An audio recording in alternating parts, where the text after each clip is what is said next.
Hi everyone guys, how are you all? My name is Sheetal Rajput. I welcome you all to Prep JK. So guys, आज हम करने वाले हैं हमारे बहुत इंपॉर्टेंट टॉपिक है नन कॉपरेशन और खिलाफत मूवमेंट। दोनों टॉपिक्स को हम इस वीडियो में डिस्कस करने वाले हैं। ये हमारा जीएस का फुल कोर्स है जिसमें हम लोग मॉडर्न इंडियन हिस्ट्री से अभी डील कर रहे हैं और ऐसे ही वेरियस कोर्सेज हमारे अवेलेबल हैं हमारी ऐप पर, आप जाके उनको भी एक्सेस कर सकते हैं। जीएस का ये फुल कोर्स है, आप हमारी ऐप को डाउनलोड करके इस जीएस के फुल कोर्स को अवेल कर सकते हैं। साथ में टेलीग्राम पर हमारा ग्रुप है प्रेप जेके का, वहाँ पर भी आप लोग हमें ज्वाइन कर सकते हैं।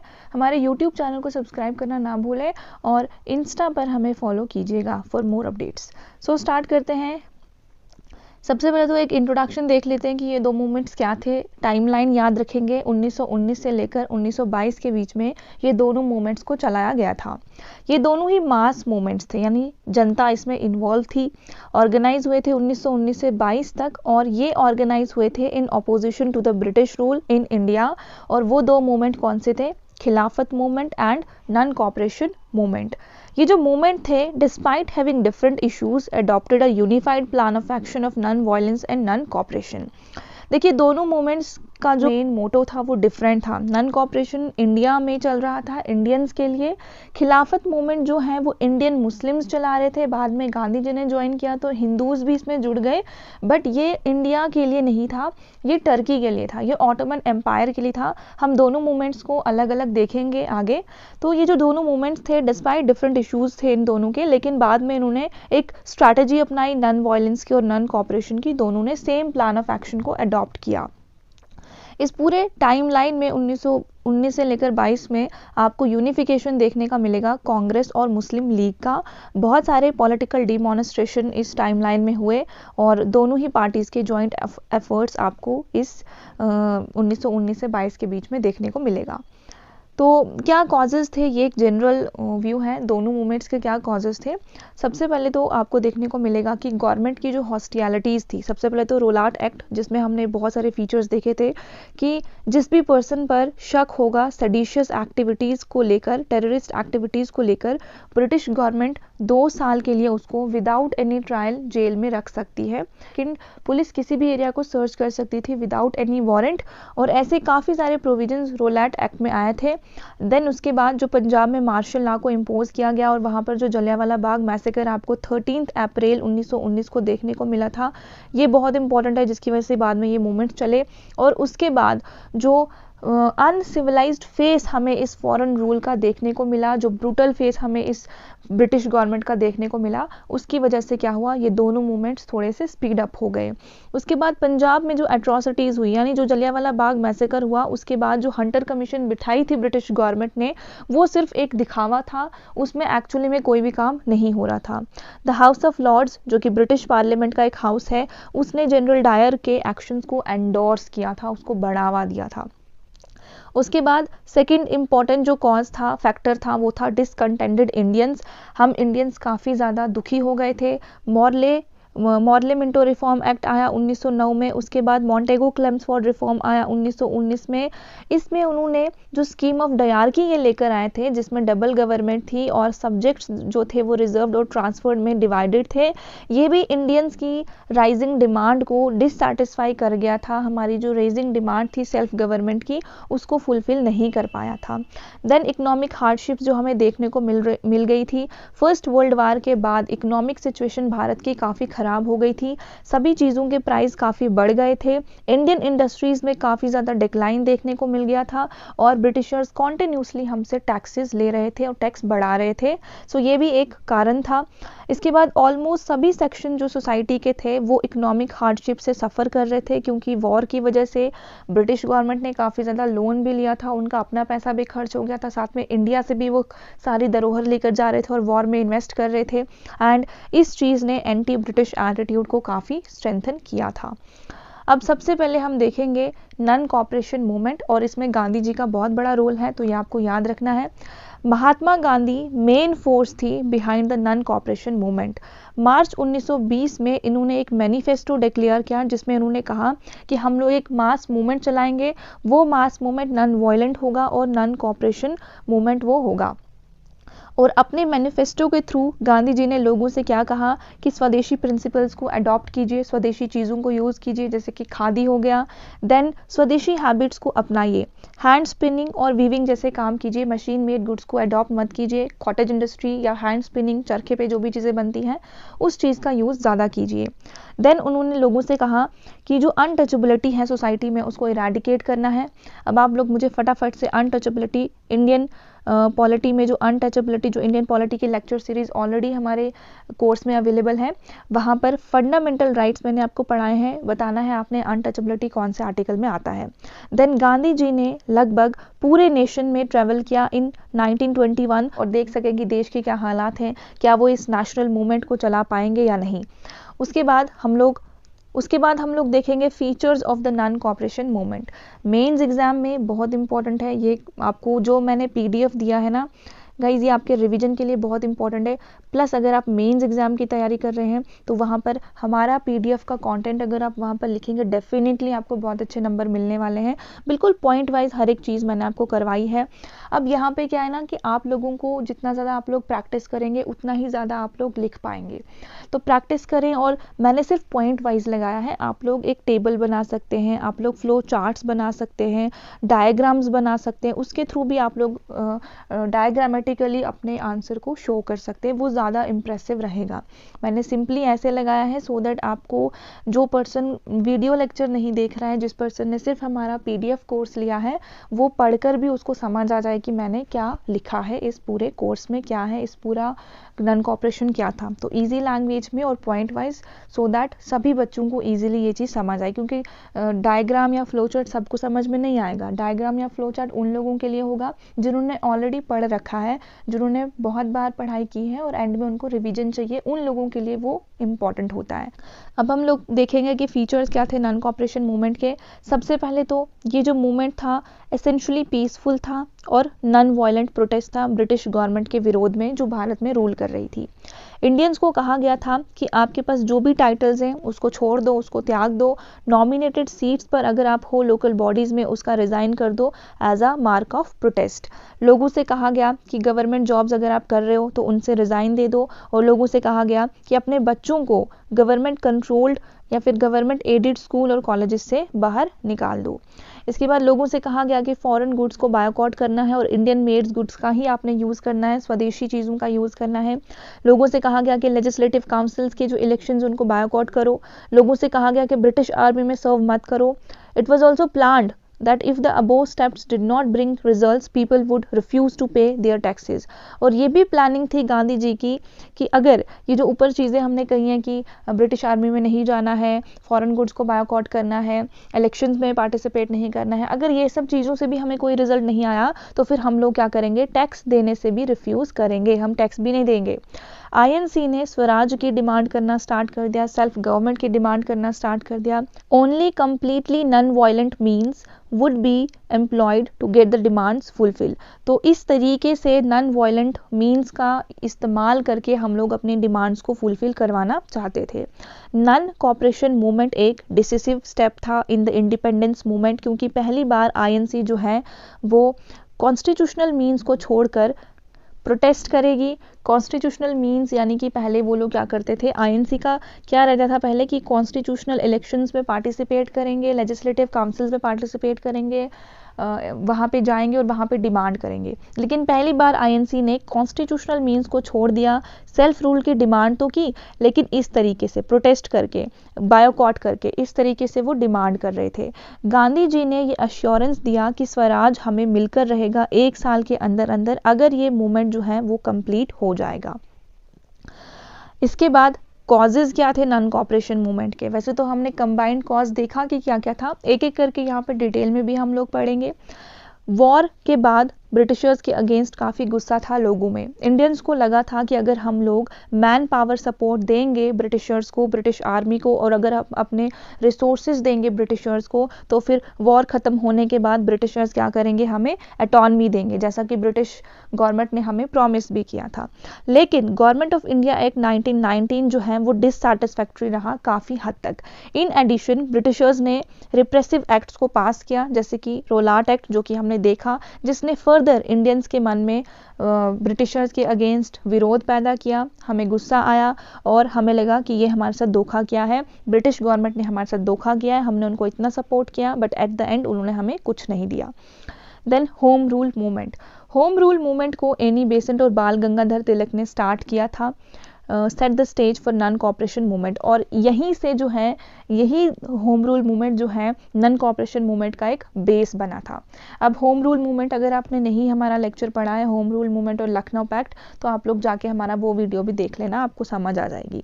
एक्सट्रीमिस्ट और मॉडरेट्स जो थे आईएनसी के, वो यूनाइटेड थे और लखनऊ पैक्ट में भी सॉलिडारिटी देखने को मिली थी मुस्लिम लीग और कांग्रेस पार्टी के बीच में।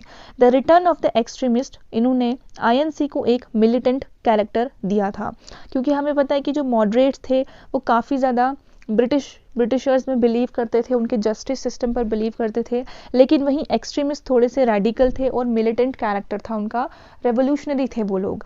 तो जब एक्सट्रीमिस्ट वापस आते हैं आईएनसी में, जब सूरत स्प्लिट हुआ था 1907 में हमने पढ़ा था, उसके बाद एक्सट्रीमिस्ट जो है वो अलग हो गए थे, बाद में एक्सट्रीमिस्ट वापस से इसमें जुड़ जाते हैं आईएनसी में, तो आईएनसी जो है अब एक मिलिटेंट कैरेक्टर उनको मिल गया था।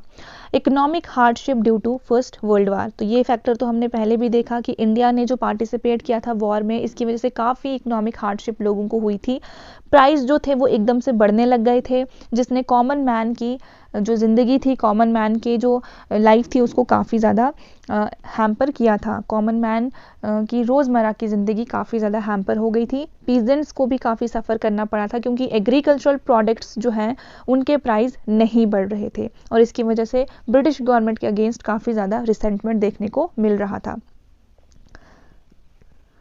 फिर जो रोलाट एक्ट आया और जो जलियांवाला बाग मैसेकर हुआ, इसने तो हद ही कर दी और यही मेन कारण था कि हमने नॉन कॉपरेशन मूवमेंट को फिर लॉन्च किया था। तो हमने देखा कि किस तरीके से रोलाट एक्ट और ब्रूटल मैसेकर जो जलियांवाला बाग में हुआ, इसने प्रोफाउंड इफेक्ट डाला हमारे इंडियन लीडर्स पर और आम जनता पर। हमारा जो भरोसा था ब्रिटिश सिस्टम ऑफ जस्टिस को कम्प्लीटली तोड़ दिया और पूरा नेशन हमारे लीडर्स के पीछे खड़ा हो गया कि अब हम लोग जैसा भी आप कहेंगे अब हम लोग वही करेंगे, हम ब्रिटिश गवर्नमेंट को अब यहाँ से बाहर करके ही रहेंगे। देन खिलाफत मूवमेंट भी एक कॉज था। फर्स्ट वर्ल्ड वार के टाइम पर जो टर्की है वो सेंट्रल पावर का एक पार्ट था जिसने ब्रिटिशर्स के अगेंस्ट लड़ाई लड़ी थी। तो फर्स्ट वर्ल्ड वार जब हम वर्ल्ड हिस्ट्री के लेक्चर सीरीज करेंगे वहाँ पे आपको ये देखने को मिलेगा। तो वर्ल्ड हिस्ट्री की लेक्चर सीरीज में हम वर्ल्ड वार्स को देखेंगे, पर यहाँ फिर भी आप समझ लो टर्की एक साइड है और ब्रिटिशर्स जो है वो दूसरी साइड है। और इस लड़ाई में फर्स्ट वर्ल्ड वार में ऑटोमन एम्पायर यानी टर्की का एक एम्पायर था जिसको ऑटोमन एम्पायर कहते थे, तो ब्रिटिशर्स ने इस ऑटोमन एम्पायर को हरा दिया यानी टर्की को हरा दिया। और उस टाइम पर जो मुस्लिम्स थे, पूरी दुनिया के जितने भी मुस्लिम्स थे, इस ऑटोमन एम्पायर के लीडर को, कैलिफेट को रिलीजियस हेड मानते थे।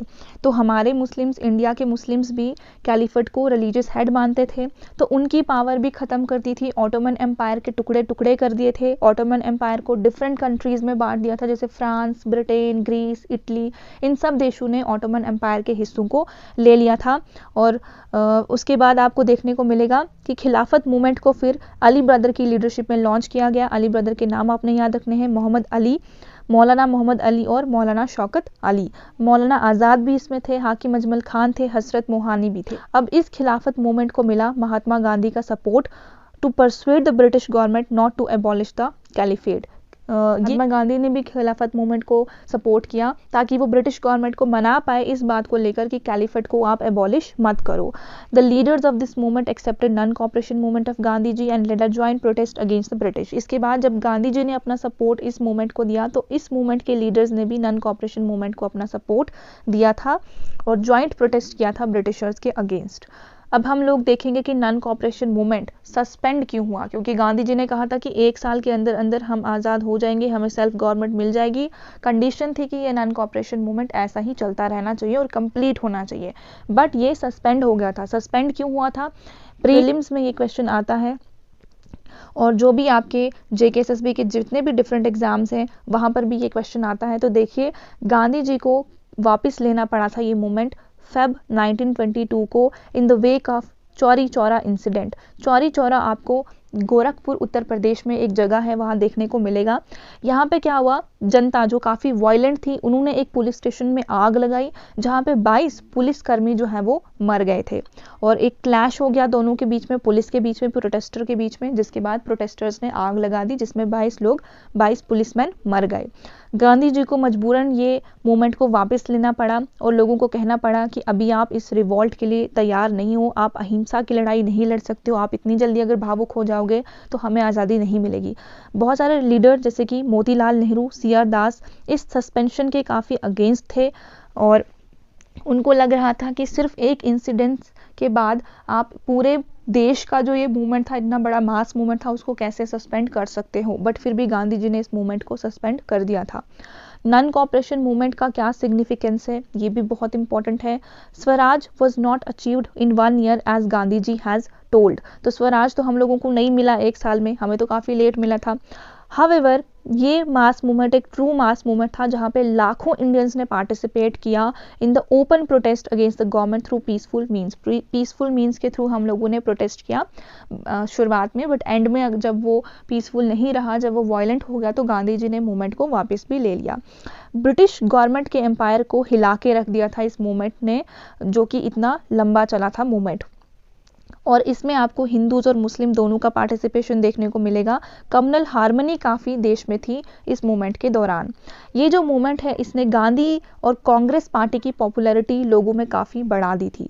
As a result of this movement लोग काफ़ी ज़्यादा कॉन्शियस हो गए थे अपने पॉलिटिकल राइट्स को लेकर, अब वो सरकार से नहीं डरते थे। अब जो लोग थे, ब्रिटिश गवर्नमेंट विलिंगली उनको जेल्स में भेज रही थी, मतलब बहुत सारे लोगों को इकट्ठा जेल्स में डाली जा रही थी। इंडियन मर्चेंट्स और मिल ऑनर्स जो है उनको काफ़ी प्रॉफिट हो रहा था ड्यूरिंग दिस पीरियड, क्योंकि ब्रिटिश गुड्स को काफ़ी ज़्यादा बॉयकॉट कर रहे थे हम लोग और खादी को हम लोग प्रमोट कर रहे थे। एंड जो इम्पोर्ट था, शुगर का इम्पोर्ट उस टाइम पे ब्रिटेन से होता था, काफ़ी ज़्यादा उसमें रिडक्शन देखने को मिला।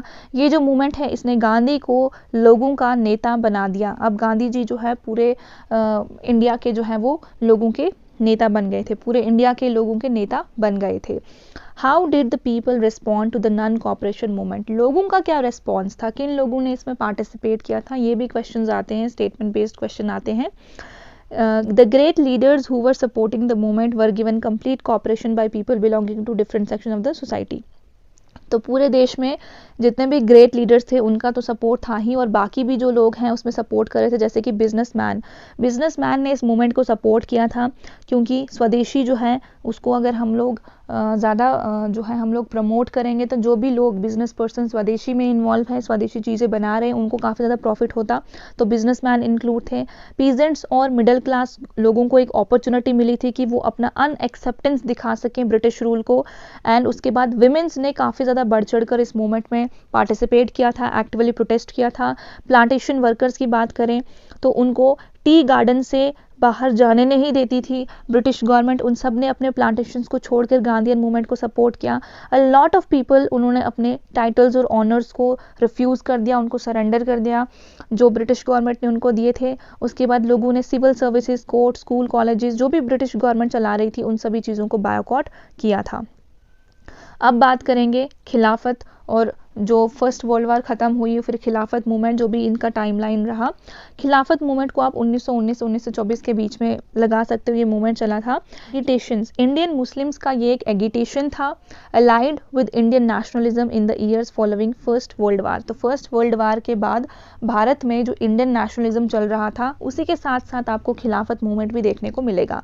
खिलाफत मूवमेंट का मेन पर्पस था ब्रिटिश गवर्नमेंट को प्रेशराइज करना, सो दैट जो ऑटोमन सुल्तान है, जो खलीफ है इस्लाम का, उसकी अथॉरिटी को प्रिजर्व किया जा सके। और फर्स्ट वर्ल्ड वार के एंड में जो ऑटोमन एम्पायर का ब्रेकअप हुआ था, उसके बाद जो ब्रिटिशर्स जीत गए थे और टर्की हार गया था, तो टर्की के जो खलीफ हैं उनकी पावर्स को वापस लाना था। Integral to this was the Indian Muslim desire to influence the treaty making process following the year in such a way as to restore the 1914 boundaries of the Ottoman Empire, even though the Turks, allies of the Central Power, had been defeated in the war. अब Turks जो हैं वो हार गए थे, लेकिन आपको ये ट्रीटी याद रखनी है 10 अगस्त 10 अगस्त 1920 को ये ट्रीटी साइन हुई थी, ट्रीटी ऑफ सेव्र। सेव्र जो है वो फ्रांस की एक सिटी है जहाँ पे ये ट्रीटी साइन हुई थी। जब टर्की हार गया, ऑटोमन एम्पायर हार गया, तो यहाँ पे ये ट्रीटी साइन करनी पड़ गई थी टर्की को, ऑटोमन एम्पायर को, जिसमें जो ऑटोमन एम्पायर है उसके डिफरेंट हिस्से कर दिए थे और डिफरेंट हिस्सों को बाकी नेबरिंग कंट्रीज़ में डिवाइड कर दिया था, जैसे कि इटली हो गया, ग्रीस हो गया, फ्रांस, ब्रिटेन, इन्होंने आपस में इस ऑटोमन एम्पायर के टुकड़े करके बांट दिए थे। तो इस चीज़ को, यानी 1914 में जो बाउंड्रीज थी ऑटोमन एम्पायर की, उसको भी रिस्टोर किया जाए, ये भी एक डिमांड थी। तो इंडिया में जो सपोर्टर्स थे खिलाफत मूवमेंट के ऑटोमन एम्पायर के, उन्होंने क्या किया, एक डेलीगेशन भेजा लंदन में 1920 में, ताकि वो ब्रिटिश गवर्नमेंट से ये निवेदन कर सके कि आप इस ट्रीटी को जो है थोड़ा सा चेंज लाओ, टर्की के तरफ जो पॉलिसी है आपकी उसमें थोड़ी सी चेंज लाओ। लेकिन British government, the Indian Muslims attempt to influence the provisions of treaty of Sevres thus failed. तो इंडियन मुस्लिम्स जो इस ट्रीटी के प्रोविजंस को चेंज करना चाहते थे, फेल हो गए, और यूरोपियन पावर्स, ज़्यादातर जो ग्रेट ब्रिटेन और फ्रांस थे, went ahead with territorial adjustment. इन्होंने और बढ़ चढ़कर इसके टुकड़े किए ऑटोमन एम्पायर के, और ऑटोमन एम्पायर से कहा कि जो भी आपका रूल था अरब देशों पर, अरब एरिया में, तो उसको वो आपका अब ख़त्म हो जाता है। इसके बाद क्या सिग्निफिकेंस और क्या लीडरशिप रहा इस मूवमेंट का। सिग्निफिकेंस खिलाफत मूवमेंट का यही था, मतलब कि खिलाफत मूवमेंट आपको ज़्यादा एक्टिव, खिलाफत मूवमेंट बना तो था ऑटोमन एम्पायर को बचाने के लिए, ट्रीटी में थोड़ी सी चेंजेस लाने के लिए, बट ज़्यादा इम्पैक्ट आपको इसका देखने को मिलेगा इंडियन नेशनलिस्ट मूवमेंट पर। जो लीडर्स थे खिलाफत मूवमेंट के, forged the first political alliance among western educated Indian Muslims and ulema over the religious symbol of the खिलाफत। तो यहाँ पर आपको जो उलेमा थे और जो वेस्टर्न एजुकेटेड इंडियन मुस्लिम्स थे, उनमें आपको एक यूनिटी देखने को मिलेगी। फर्स्ट पॉलिटिकल अलायंस बना था खिलाफत मूवमेंट। और लीडरशिप की बात करें, अली ब्रदर, जैसे कि हमने पहले बताया, मोहम्मद अली और शौकत अली मेन लीडर्स थे। Lucknow, the Calcutta journalist, Islamic scholar, ये सब लोग इसमें इन्वॉल्व थे। तो आपको यही याद रखना है, द इस्लाम। तो जो इंडियन मुस्लिम्स थे, जो उलेमा थे, उनको लग रहा था कि ये जो यूरोपियन अटैक है हमारे खलीफ की अथॉरिटी पर, ये सिर्फ उनकी अथॉरिटी पर अटैक नहीं है, ये हमारे इस्लाम पर एक अटैक है, और ये religious freedom of Muslim under the British rule पर एक थ्रेट है। तो हमें बचाना चाहिए अपने खलीफा को। इम्पोर्टेंस क्या है, इम्पोर्टेंस क्या थी इस खिलाफत मूवमेंट की, और कैसे ये मूवमेंट जो है कोलैप्स हुआ था। कंबाइंड खिलाफत और non cooperation movement first all India agitation था अगेंस्ट द ब्रिटिश रूल। इसमें unprecedented degree of Hindu Muslim cooperation हमें काफ़ी ज़्यादा हद तक देखने को मिला। इसने गांधी जी और उनकी जो टेक्निक थी नॉन वायलेंट प्रोटेस्ट की, वो इंडियन नेशनलिस्ट मूवमेंट का केंद्र था। मतलब कि ये जो दोनों मूवमेंट थे ये नॉन वायलेंट थे और सत्याग्रह की राह पर चल रहे थे। मास मोबिलाइजेशन देखने को मिला, रिलीजियस सिंबल्स का हम लोगों ने यूज़ किया जो काफ़ी सक्सेसफुल भी रहा। ब्रिटिश इंडियन गवर्नमेंट को हिला के रख दिया था इन दोनों मूवमेंट्स ने। लेट 1921 में गवर्नमेंट ने इस मूवमेंट को सप्रेस कर दिया था।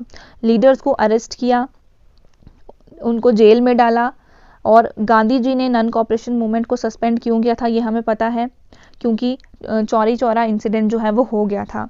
Turkish nationalist dealt the final blow to the Khilafat movement by abolishing the Ottoman sultanate in 1922 and the caliphate in 1924।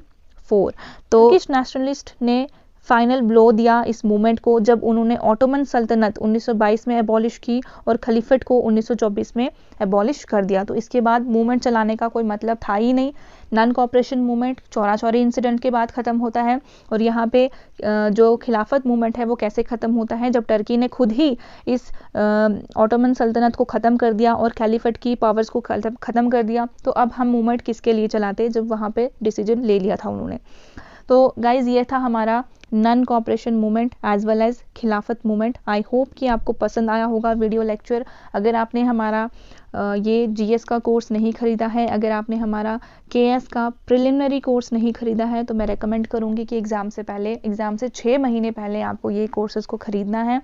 बहुत सारी वीडियो लेक्चर्स मिल जाएंगे, हर एक सब्जेक्ट पे आपको वीडियो लेक्चर मिल जाएगा, पीडीएफ मिल जाएगा। पीडीएफ इस तरीके से फ्रेम किया है कि आने वाले टाइम में भी आपको ये पीडीएफ हेल्प करेगा।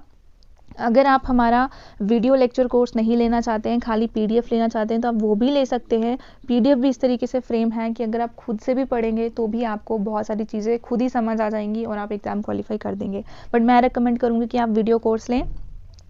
जब आप वीडियो कोर्स ख़त्म कर देंगे, पूरा वीडियो लेक्चर पढ़ लेंगे, रिवीजन कर लेंगे, इसके बाद हमारा इसी वीडियो कोर्स पर, इसी जीएस के कोर्स पर बेस्ड है एमसीक्यू कोर्स। वो एमसीक्यू कोर्स अगर आप लेंगे तो आपको मोस्ट बेनिफिट होगा। एमसीक्यू कोर्स में भी आपको वीडियो लेक्चर के थ्रू हम लोग एमसीक्यूज करवाएंगे विद डिटेल्ड एक्सप्लेनेशन और रिवीजन करवाएंगे। मेन तरीका हमारा होता है उस पूरे वीडियो में रिवीजन करवाना उस दिन के टॉपिक का। हर एक टॉपिक पर एमसीक्यू सेशन रहेगा और इन्हीं एमसीक्यूज पर मॉक्स भी रहेगा, जहाँ से आप अपनी तैयारी देख सकते हो कि जो मैंने पढ़ाया है वो आपको याद रहा है या नहीं रहा है। ये टेक्निक है हमारी। पहले तो हम लोग वीडियोस पढ़ाएंगे, वीडियोस में आपको पढ़ाएंगे, फिर आपने पीडीएफ से पढ़ना है, फिर आपने हमारे वीडियो लेक्चर देखने हैं एमसीक्यू कोर्स के, और एंड में आपने मॉक टेस्ट देना है। और मॉक टेस्ट के भी पीडीएफ्स आपको हमारी ऐप पर अवेलेबल हो जाएंगे। आपको डाउनलोड कीजिए, डिफरेंट कोर्सेज को अवेल कीजिए। इसका भी आप लोग प्रिलिमिनरी कोर्स हमारा परचेज कर सकते हैं गाइस, जिसमें आपको पूरा का पूरा जो सिलेबस है वो हमने वीडियो लेक्चर्स के थ्रू करवाया है। वीडियो लेक्चर रहेगा, ठीक है, इसके बाद वीडियो लेक्चर्स हैं, पीडीएफ्स हैं और मॉक टेस्ट है। तो आपको ये याद रखना है, इसमें आपको 10 फुल लेंथ मॉक मिलेंगे, 300 प्लस आपको सेक्शनल मॉक मिलेंगे, 300 आपको लगभग वीडियो मिलेंगी और पीडीएफ तो आपको 500 से ज़्यादा मिलेगा। पूरा का पूरा स्टडी मटेरियल आपको इस कोर्स में मिलने वाला है। तो आइए और हमारे डिफरेंट कोर्सेज को अवेल कीजिए। डू नॉट वेट कि पहले कोई और सिलेक्ट हो जाएगा और फिर आप लोग सिलेक्ट होंगे। तो आइए और कोर्स को एंजॉय कीजिए। Thank you so much. God bless you all.